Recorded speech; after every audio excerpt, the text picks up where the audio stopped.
नमस्कार दोस्तों, आप देख रहे हैं द हिंद 24 न्यूज। मैं हूं आपके साथ एकांशा सोनी। चलिए नजर डालते हैं आज की मुख्य खबरों की ओर। अर्कावती मामले में सिद्धारमैया बच गए। इस बार सिद्धारमैया के बचने की कोई संभावना नहीं है। सिद्धारमैया को इस्तीफा दे देना चाहिए। वह हाई कोर्ट और सुप्रीम कोर्ट जा सकते हैं। हम वहां फैसले का विरोध करेंगे। पूर्व सीएम सांसद जगदीश शेट्टार ने कहा कि इस मामले में जाति और धर्म को नहीं लाना चाहिए। शहर में मीडिया से बात करते हुए उन्होंने कहा, सिद्धारमैया ने यह स्थिति देखी है। कांग्रेस के कई नेता अंदर ही अंदर खुश हैं। इस बार सिद्धारमैया बच नहीं सकते। अहिंदा नायक ने मुझे निशाना बनाया है। मैं अहिंदा का नायक हूँ। मैं यह कर सकता हूँ। उन्होंने कहा कि यह ठीक नहीं है। ಆ ಕಾರಣಕ್ಕೋಸ್ಕರ ಈ ರೀತಿ ಪ್ರಶ್ನೆ ನೋಡಿ, ಹಿಂದಿನ ಭಾಗದಿಂದ ಮತ್ತೊಂದು ಮುಂದಿನ ಭಾಗದಿಂದ ಬರುವಂಥ ಪ್ರಶ್ನೆ ಇಲ್ಲ. ಯಾಕಂದರೆ ಅವರು ನೋಡ್ರಿ, ಅವರು ಸರಿಯಾಗಿ ಆಡಳಿತ ನಡೆಸಿದ್ರು, ಸರಿಯಾಗಿ ಯಾವುದೂ ತಪ್ಪು ಮಾಡಲ್ಲ. ಇವತ್ತು ಮೋದಿಯವರು 10 ವರ್ಷ ಪ್ರಧಾನಮಂತ್ರಿಯಾಗಿ ಯಶಸ್ವಿಯಾಗಿ ಸರ್ಕಾರ ನಡೆಸಿದ್ದಾರೆ. ನಾನು ಕೇಳ್ತೀನಿ, ಅವರು ಹಿಂದೂ ವರ್ಗದಿಂದ ಬಂದಂಥ ನಾಯಕ, ನೀವು ಕಾಂಗ್ರೆಸ್ ಪಾರ್ಟಿಯವರು ಪ್ರತಿಪಕ್ಷ ಇದ್ದೀರಿ, ಭಾಳ ಜೋರಾಗಿ ಕೂಗು ಹಾಕ್ತಿದ್ದಾರೆ ಈಗ ಇತ್ತೀಚಿನ ದಿವಸಗಳಲ್ಲಿ ಮನೆ ಪಾರ್ಲಿಮೆಂಟ್ ಎಲೆಕ್ಷನ್ ಅಂತೇಳಿ.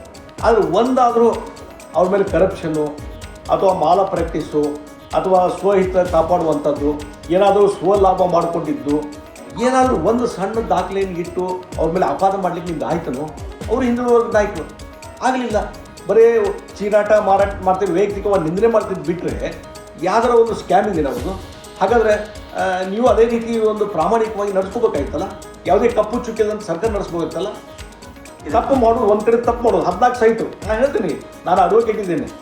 14 ಸೈಟು ಏನವರು ತಮ್ಮ ಹೆಸರು ಮಾಡ್ಕೊಂಡಿದ್ದಾರೆ ತಮ್ಮ ಕುಟುಂಬದ ಹೆಸರಲ್ಲಿ, ಅದು 100% violation of the rules, violation of the law.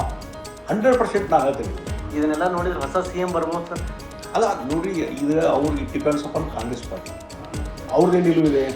ಬಹುಶಃ ಭಾಳಷ್ಟು ಜನ ಕಾಂಗ್ರೆಸ್ಸಿನ ನಾಯಕರು ಒಳಗೊಳಗೆ ಖುಷಿ ಪಡ್ತಿರ್ಬೋದು. ಈಚೆಗಡೆ ಹೊರಗಡೆ ಪ್ರೊಟೆಸ್ಟು, ಹೊರಗಡೆ ಪ್ರತಿಭಟನೆ, ಒಳಗೊಳಗೆ ಖುಷಿ ಪಡುವಂಥ ಕಾಂಗ್ರೆಸ್ ನಾಯಕರು ಭಾಳ ಜನ ಇದ್ದಾರೆ.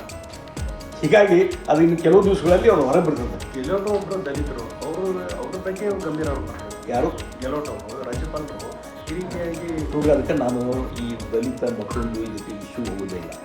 ಒಬ್ಬ ರಾಜ್ಯಪಾಲರಾಗಿ ಅವರು ಲರ್ನೆಡ್ ಪರ್ಸನ್ ಅದ್ದಾರೆ ಮತ್ತು ಯಾವ ರೀತಿ ಒಂದು ಒಳ್ಳೆಯ ರೀತಿಯಿಂದ ಒಬ್ಬ ಗೌರವರಾಗಿ ಕೆಲಸ ಮಾಡಬೇಕು. ಬಹುಶಃ ಈ ನೋಡ್ರಿ, ಅವ್ರು ಬಂದು ಬಹುಶಃ 2 ವರ್ಷ ಮೇಲೆ ಆಯಿತು. ಇಲ್ಲಿವರೆಗೆ ಯಾವುದಾದ್ರೂ ಒಂದು ಕಾಂಟ್ರವರ್ಸಿ ಆಗಿದೆ? ಏನೂ ಆಗಿಲ್ಲ. ಹೀಗಾಗಿ ನಾನು ಹೇಳ್ತೀನಿ, ಇದಕ್ಕೆ ಯಾವುದೇ ಜಾತಿ ಬಣ್ಣ ಬಳಿಯುವಂಥದ್ದು ಬೇಕಾಗಿಲ್ಲ. ನಾವು ಅದ್ರ ಬಗ್ಗೆನೂ ಇದ್ರ ಜಾತಿ ಬಣ್ಣ ಬಳಿಯುವಂಥದ್ದು ಬೇಡ ಅಂತ ನಾನು ಹೇಳ್ತೀನಿ.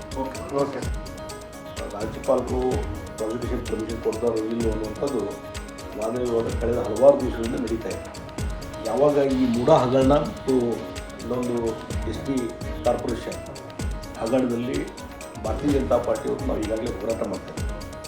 ಇದರಲ್ಲಿ ನೇರವಾಗಿ ಮುಖ್ಯಮಂತ್ರಿಗಳ ಜವಾಬ್ದಾರಿ ಇದೆ, ಅವ್ರದೇ ಒಂದು ನೇರವಾದ ಕೈವಾಡ ಇದೆ ಅನ್ನುವಂಥದ್ದು ನಾವು ಮೊದಲಿಂದಲೂ ಭಾರತೀಯ ಜನತಾ ಪಾರ್ಟಿ ಹೋರಾಟ ಮಾಡ್ಕೊಂಡು ಬಂದಿದ್ದೀವಿ. ಅದಕ್ಕಾಗಿ ಅವರು ರಾಜೀನಾಮೆ ಕೊಡಬೇಕು, ಇದು CBI ಕೊಡಬೇಕು ಅನ್ನುವಂಥದ್ದು. ಮತ್ತು ಇನ್ನೊಂದು ಕಡೆ ಮಾನ್ಯ ರಾಜ್ಯಪಾಲರಿಗೆ ಖಾಸಗಿ ವ್ಯಕ್ತಿಗಳು ಸಹಿತ ಒಂದು ಕಂಪ್ಲೇಂಟ್ ಕೊಟ್ಟು ನಾವು ಮೇಲೆ ಕೇಸ್ ಫೈಲ್ ಮಾಡ್ತೀವಿ, ಅದಕ್ಕೆ ಪ್ರಾಸಿಕ್ಯೂಷನ್ಗೆ ಮಾಡಲಿಕ್ಕೆ ಪರ್ಮಿಷನ್ ಕೊಟ್ಟರೆ ಅಂತ ಅದು ಕೇಳಿದರು. ರಾಜ್ಯಪಾಲರು ಎಲ್ಲ ಒಂದು ಲೀಗಲ್ ಎಕ್ಸ್ಪರ್ಟ್ಸು ಮತ್ತು ಎಲ್ಲವನ್ನೂ ಅವಲೋಕನ ಮಾಡಿಕೊಂಡು ಚರ್ಚೆ ಮಾಡಿಕೊಂಡು ಇವತ್ತು ಬೆಳಗ್ಗೆ CM ಸಿದ್ದರಾಮಯ್ಯ ವಿರುದ್ಧ ಪ್ರಾಸಿಕ್ಯೂಷನ್ ಮಾಡಲಿಕ್ಕೆ ಪರ್ಮಿಷನ್ ಕೊಟ್ಟಿದ್ದು ನಾವು ಮಾಹಿತಿ ಬಂದದ. ಮತ್ತು ಇದು ಸಂಪೂರ್ಣವಾಗಿ ಕಾನೂನುಬದ್ಧವಾಗಿ ಇರುವಂಥದ್ದು. ಯಾಕಂದರೆ ಮೂಢ ಹಗರಣದಲ್ಲಿ ಇರುವ 14 ಸೈಟ್ಗಳನ್ನು ಇವತ್ತು ಅವರು ಧರ್ಮಪತ್ನಿಯವರ ಹೆಸರಲ್ಲೇ ಪಡ್ಕೊಂಡಿದ್ದು, ಸಿಡಿಡ್ ಆಗಿದ್ದು ಎಲ್ಲ ನೋಡ್ತೀವಿ. ಇದು against the law, violation. Hindu ಹಲವಾರು ಬಾರಿ ಹೇಳಿದ್ದೇನೆ, ಇವತ್ತು ಏನೊಂದು ರೂಲ್ಸ್ ಇದೆ, ಕಾನೂನಿದೆ, ಅದಕ್ಕೆ ವ್ಯತಿರಿಕ್ತವಾಗಿ ಅದನ್ನು ವೈಲೇಷನ್ ಮಾಡಿ ಇವತ್ತು 14 ಸೈಟ್ಗಳನ್ನು ಪಡ್ಕೊಂಡಿದ್ದು ಒಬ್ಬ ಮುಖ್ಯಮಂತ್ರಿ ಜವಾಬ್ದಾರಿ ಸ್ಥಾನದಲ್ಲಿದ್ದಂಥವ್ರಿಗೆ ಅದು ಶೋಭೆ ತರುವಂಥದ್ದು ಅಲ್ಲ. ಅದಕ್ಕಾಗಿ ಕಾನೂನು ಬಾಹಿರವಾದಂಥ ಈ ರೀತಿ ಚಟುವಟಿಕೆಗಳನ್ನು ಮಾಡಿದರೆ ನಿಶ್ಚಿತವಾಗಿ ಇವತ್ತು ಅವ್ರ ಮೇಲೆ ಪ್ರಾಸಿಕ್ಯೂಷನ್ ಮಾಡಲೇಬೇಕಾಗ್ತದೆ. ಆ ಹಿನ್ನೆಲೆಯಲ್ಲಿ ಇವತ್ತು ಮಾನ್ಯ ರಾಜ್ಯಪಾಲರು ಪ್ರಾಸಿಕ್ಯೂಷನ್ಗೆ ಏನು ಅನುಮತಿ ಕೊಟ್ಟಿದ್ದಾರೆ, ಇದು 100ಕ್ಕೆ 100ರಷ್ಟು ಕಾನೂನುಬದ್ಧ ಇದೆ ಅಂಥೇಳಿ ಈ ಸಂದರ್ಭದಲ್ಲಿ ನಾನು ಹೇಳಬಯಸಿದ್ದೇನೆ.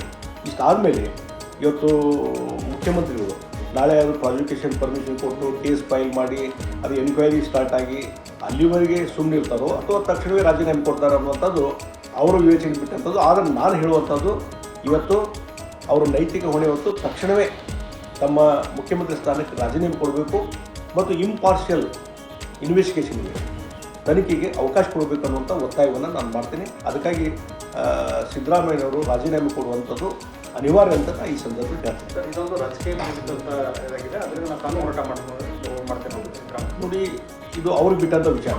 ಕಾಂಗ್ರೆಸ್ ಪಾರ್ಟಿಗಾಗಲಿ ಸಿದ್ದರಾಮಯ್ಯನವ್ರಿಗಾಗಲಿ ಅದು ಅವ್ರಿಗೆ ಬಿಟ್ಟಂಥ ವಿಚಾರ. ಯಾಕಂದರೆ ಒಂದು ನಿರ್ಧಾರಗಳನ್ನು ತೆಗೆದುಕೊಳ್ತಾರೆ ರಾಜ್ಯಪಾಲರು, ಅದನ್ನು ಪ್ರಶ್ನೆ ಮಾಡುವಂಥದ್ದು ಬಿಡುವಂಥದ್ದು ಇವತ್ತು ಮುಖ್ಯಮಂತ್ರಿಗಳಿಗೆ ಮತ್ತು ಕಾಂಗ್ರೆಸ್ ಪಾರ್ಟಿಗೆ ಬಿಟ್ಟಂಥ ವಿಚಾರ. ಆದರೆ ನನ್ನ ಪ್ರಕಾರ ಇದು 100% ಕಾನೂನುಬದ್ಧ ಮತ್ತು ಇದರ ಮೇಲೆ ಚಾಲೆಂಜ್ ಮಾಡುವಂಥದ್ದು ಮತ್ತೊಂದು ಮಾಡಿದರೆ ಅದು ಸರಿಯಲ್ಲ ಅನ್ನುವಂಥದ್ದನ್ನು ನಾನು ಈ ಸಂದರ್ಭ ಹೇಳ್ತೇನೆ. ಅದಕ್ಕಾಗಿ ಅವರು ರಾಜೀನಾಮೆ ಕೊಟ್ಟು ಮನೆಗೆ ಹೋಗೋದು ಅನಿವಾರ್ಯ. ಅದು ಬಿಟ್ಟು ಬೇರೆ ದಾರಿ ಇಲ್ಲ ಅಂತ ನಾನು ಹೇಳ್ತೇನೆ. ರಾಜ್ಯಪಾಲರು ಭಾರತೀಯ ಜನತಾ ಪಕ್ಷ ಕೇಂದ್ರ ಸರ್ಕಾರ ಕೈಗೊಂಡ ಇದ್ದಾರೆ. ನೋಡಿ, ಹಿಂದೆ ಭಾರದ್ವಾಜ್ ಅವರು ಯಡಿಯೂರಪ್ಪರ ಮೇಲೆ ಅವರು ಮುಖ್ಯಮಂತ್ರಿ ಇದ್ದಾರೆ, ಅವ್ರಿಗೆ ಪ್ರಾಸಿಕ್ಯೂಷನ್ ಪರ್ಮಿಷನ್ ಕೊಟ್ಟರಲ್ಲ. ಕಾಂಗ್ರೆಸ್ ಸರ್ಕಾರ ಇತ್ತಲ್ಲ ಮೇಲೆ, NDA ಇದು UPA ಸರ್ಕಾರ ಇತ್ತಲ್ಲ. ಇದಕ್ಕೇನಾದ ಅಂದರೆ ರಾಜ್ಯಪಾಲರು ಏನು ಅವಶ್ಯಕವಾದಂಥ ಕ್ರಮಗಳನ್ನು ಸಂವಿಧಾನಬದ್ಧವಾಗಿ ಕೈಗೊಳ್ಳಬೇಕು ಅದು ಕೈಗೊಂಡಿದ್ದಾರೆ. ಹೀಗಾಗಿ ಅದನ್ನು ರಾಜಕೀಕರಣಗೊಳಿಸುವಂಥದ್ದು ಅವಶ್ಯಕತೆ ಇಲ್ಲ. ಮತ್ತು 14 ಸೈಟ್ಗಳನ್ನು ಪಡ್ಕೊಳ್ಳುವಾಗ ನಿಮಗೇನು ಆ ಒಂದು ಸೆನ್ಸ್ ಕಾನೂನು ಬದ್ಧತೆ ಐತೋ ಇಲ್ಲ. ಯಾಕಂದರೆ ಸಿದ್ದರಾಮಯ್ಯನವರು ಅವರು ಅಡ್ವೊಕೇಟ್ ಇದ್ದಂಥವ್ರು, ಪ್ರಾಕ್ಟೀಸಿಂದ ಬಂದಂಥವ್ರು. ನಾವು ಭಾಳ ಚೆನ್ನಾಗಿ ಲಾ ತಿಳ್ಕೊಂಡಿದ್ದೀನಿ ಅಂತ ಹೇಳುವಂಥ ಮುಖ್ಯಮಂತ್ರಿಗಳು ಇವತ್ತು ಈ ರೀತಿ ರಾಜ್ಯಪಾಲರು ಒಂದು ನಿರ್ಧಾರ ಕೈಗೊಂಡಾಗ ಅದನ್ನು ಈ ರೀತಿ ರಾಜಕೀಕರಣಗೊಳಿಸುವಂಥದ್ದು ಸರಿಯಲ್ಲ ಅಂತ ನಾನು ಹೇಳ್ತೀನಿ. ಸರ್, ಶಶಿಕಲಾ ಜೊಲ್ಲೆ ಪ್ರಕರಣದಲ್ಲಿ ಯಾಕೆ ಪ್ರಾಸಿಕ್ಯೂಷನ್ ಕೊಡಲಿಲ್ಲ ಅಂತ ನೋಡ್ರಿ, ನಾವು ಒಂದು ಹೇಳ್ತೀವಿ, ಇದನ್ನು ಎಷ್ಟರ ಮಟ್ಟಿಗೆ ಅವ್ರು ಹೋರಾಟ ಮಾಡಿದ್ರು ನಾವೊಂದು ಹೇಳ್ತೀವಿ. ಸಿದ್ದರಾಮಯ್ಯವರು ಆ ಲೀಡರ್ ಆಫ್ ಅಪೋಸಿಷನ್ ಇವತ್ತು ದಾಖಲೆ ತೆಗೆದು ನೋಡ್ರಿ, ಅಸೆಂಬ್ಲಿಲಿ ಒಂದು ಶಬ್ದ ಮಾತಾಡಿಲ್ಲ ಅವರು ಅದ್ರ ಬಗ್ಗೆ. ತಿಳ್ಕೊಂಬಿಡ್ರಿ, ಈಗ ಇವತ್ತು ಮಾತಾಡ್ತಾರೆ ಯಾಕೆ ಪ್ರಾಸಿಕ್ಯೂಷನ್ ಪರ್ಮಿಷನ್ ಕೊಡಲಿಲ್ಲ ಅಂತ. ಅವತ್ತಾಗೆ ನೀವು ಲೀಡರ್ ಆಫ್ ಅಪೋಸಿಷನ್ ಇದ್ರಲ್ಲ, ಇವತ್ತು ನಾವು ಲೀಡರ್ ಆಫ್ ಅಪೋಸಿಷನ್ ನಮ್ಮ ಭಾರತೀಯ ಜನತಾ ಪಾರ್ಟಿ ಇದೆ, ಪಾದಯಾತ್ರೆ ಮಾಡಿದ್ವಿ, ಹೋರಾಟ ಮಾಡಿದ್ವಿ. ಆ ಹಗರಣಗಳನ್ನು ಇವನ್ ಅಸೆಂಬ್ಲಿಯಲ್ಲಿ ಪ್ರಸ್ತಾಪ ಮಾಡಲಿಕ್ಕೆ ಪ್ರಯತ್ನ ಮಾಡಿದ್ವಿ. ನೀವು ಆ ನಿಲುವಳಿ ಸೂಚನೆಗೆ ಅವಕಾಶ ಕೊಡಲಿಲ್ಲ, ರಿಜೆಕ್ಟ್ ಮಾಡಿಸಿದ್ರಿ ಸ್ಪೀಕರ್ ಮುಖಾಂತರ. ಹಾಗಾದ್ರೆ ಅವತ್ತೇನಾದರೂ ನಿಲುವಳಿ ಸೂಚನೆ ತೊಗೊಂಡಿದ್ರಿ, ಅವತ್ತು ಅದನ್ನು ಪ್ರಾಸಿಕ್ಯೂಷನ್ ಕೊಡ್ಬೇಕಂತೇಳಿ ಒತ್ತಾಯ ಮಾಡಿದ್ರಿ ಅಸೆಂಬ್ಲಿಲಿ. ಅದ್ರ ಬಗ್ಗೆ ಏನಾದರೂ ಹೋರಾಟ ಮಾಡಿದ್ರಿ ನೀವು? ಸುಮ್ಮನೆ ಯಾವುದಕ್ಕೋ ಒಂದು ಕಂಪ್ಯಾರಿಸನ್ ಮಾಡುವಂಥದ್ದು ಸರಿಯಲ್ಲ ಅಂತ ನಾನು ಹೇಳ್ತೀನಿ. ಮೋಡ ಇರ್ಬೋದು ಮತ್ತು ವಾಲ್ಮೀಕಿ ಹೆಗಡೆ ಇರ್ಬೋದು, ಇದರಲ್ಲಿ ಯತ್ನಾಳ್ ಅಥವಾ ರಮೇಶ್ ಜಾರಕಿಹೊಳಿ ಮತ್ತೊಂದು ಪಾದಯಾತ್ರೆ ಮಾಡೋಣ. ऐसे ही तमाम खबरों के लिए जुड़े रहिए द हिंद 24 न्यूज के साथ।